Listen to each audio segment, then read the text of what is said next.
जग जननी दुर्गा माई हई बरामयारी।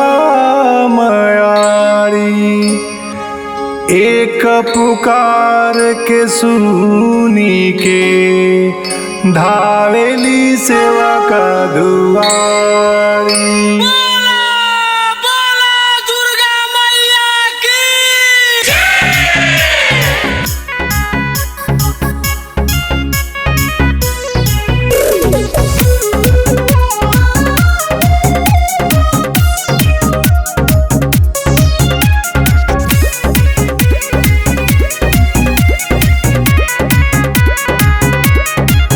देखी पूजावा के सब तैयारी, मैया शेरावा के कोई के सवारी।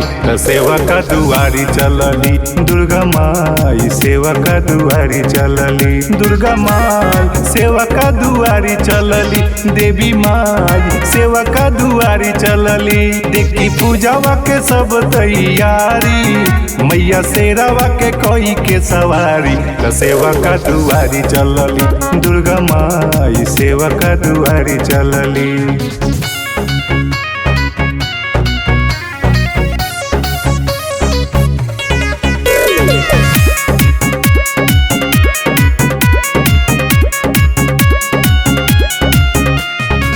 देखी के आगमन सोचे सब देवता, कौन भक्त माई के पेठवले बनेवता, कौन भक्त माई के पेठवले बनेवता।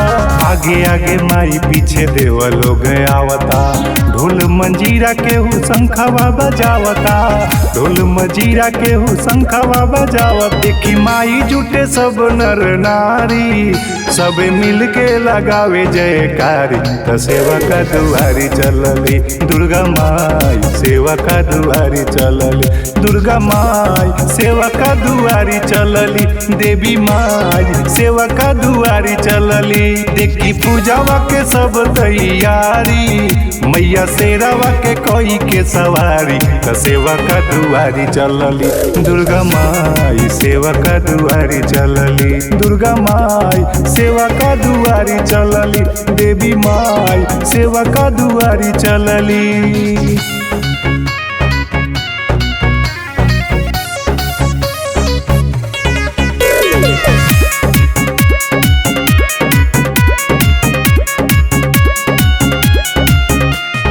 ऊंचे रे सिंहासन लागल माई के आसनवा, भक्त लोग जुटे लागल माई के सरनवा, भक्त लोग जुटे लागल माई के सरनवा। धरती पर शोर भइल गूंजे आसमानवा, चारू ओर सुनाए लागल माई के भजनवा, चारू ओर सुनाए लागल माई के भजनवा। सबे पूजा के सजावे लागल थारी, राजा राजकुमार आरती उतारी।